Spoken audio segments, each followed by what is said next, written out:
All right, I am here tonight with Mr. David Quitmeyer. He is an alternate deputy to the General Convention here in Austin, Texas. I was trying to get this pillow in frame, but we didn't do it. He's got a Texas pillow in his condo. Two of them, actually, matching pillows on the couch.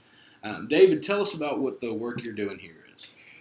I am the representative of the President of the House of Deputies on the Program, Budget, and Finance Committee, which is one of the longest working committees of convention, which Peter can attest to because he is the representative from the dispatch committee. And so Peter and I have been working together on that. And we take in all resolutions and proposals from the entire convention and review them and try to put together a budget that satisfies all the convention. Mm-hmm. So it's been a lot of work so far, and it's getting more active. Be so. It sure is. Program, Budget, and Finance starts out kind of slow, and then as convention starts passing resolutions which call for funding, the work gets bigger and bigger and faster and more furious. So we come in with a rough draft of what the budget's going to look like, and then we do our best to reflect the will of convention through the rest of that work and present to them close to I think on the third to last day, we'll present to them a budget that hopefully is balanced and that hopefully reflects the goals and desires of the church for the next 3 years. So that's what we're doing. But the questions that I wanted people to hear, in addition to that, were the questions: what has fed your soul while you've been here? What's inspired you while you've been here? And what do you think you might want to bring back to the diocese? So we'll start with what's fed your soul. What has fed my soul, I think, is a deep immersion in the work and mission of the church. This is a little hard to explain from a distance, but we are here for 2 weeks, really at full throttle of work, and it's like a working retreat where everybody is really on the same page, and while it's a legislative process, it's very concentrated and the issues are deep. While they're legislative, they have to do with theological matters, they have to do with practical matters, and it may sound a little strange, but it is something that feeds the soul because there aren't distractions from the real work of the church. And I work best in a setting where there's a concentration like that with a real purpose. Mm-hmm. And we know that people come with a huge diversity of backgrounds and views and opinions, and that all feeds the soul, I think, and gives us a good sense that we are part of that whole. We have a real role in contributing and feeding the soul of others. Yeah. No, that makes perfect sense. That makes perfect sense. That's what I think feeds my soul. Good. So what's inspired you while you've been here? What's inspired me is kind of related. Inspire means breathe in. Mm-hmm. Part of breathing in is the hot heat here, so that has inspired me. But I think what has really inspired me is the dedication that we see across the board from all the people that are here. And to repeat what I've said, they're of all kinds of backgrounds.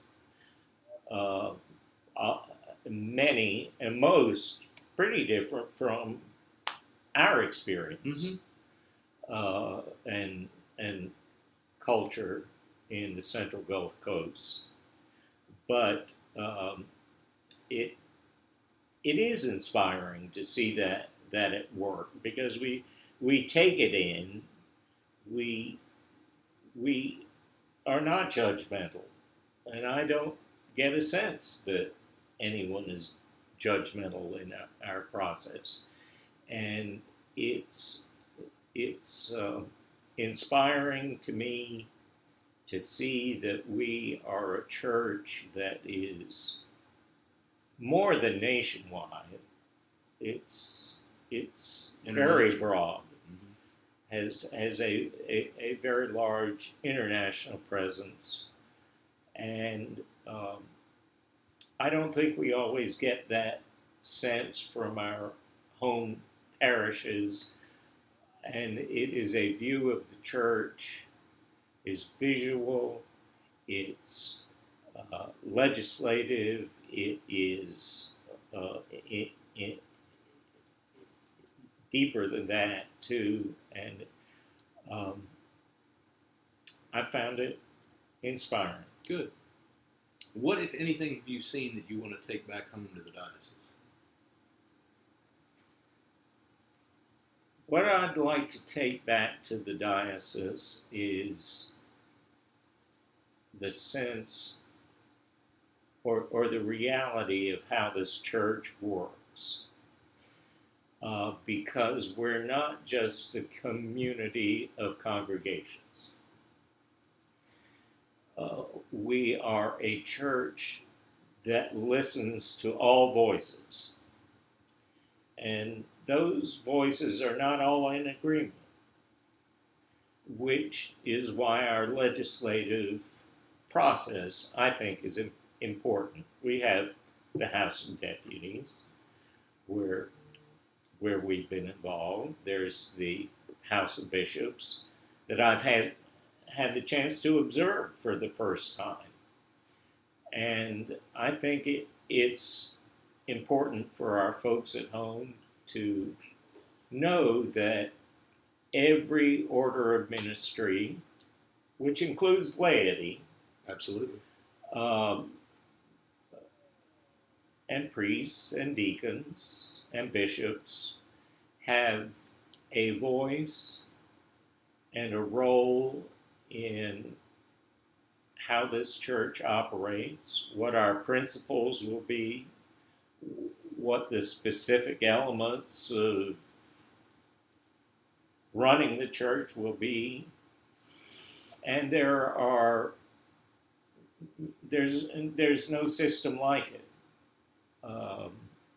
And going back to the legislative part, it sounds very functional and routine. Sounds dry. Sounds dry, but it's the foundation of everything else. Everything that arises in the church comes from that foundation, which includes hearing from everybody, giving everybody a chance to speak,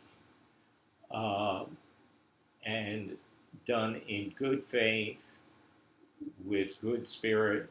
And in my experience, and this is my 5th convention, I really think that this one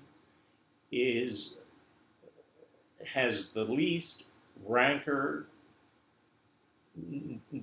and discontent and those factors than ever before.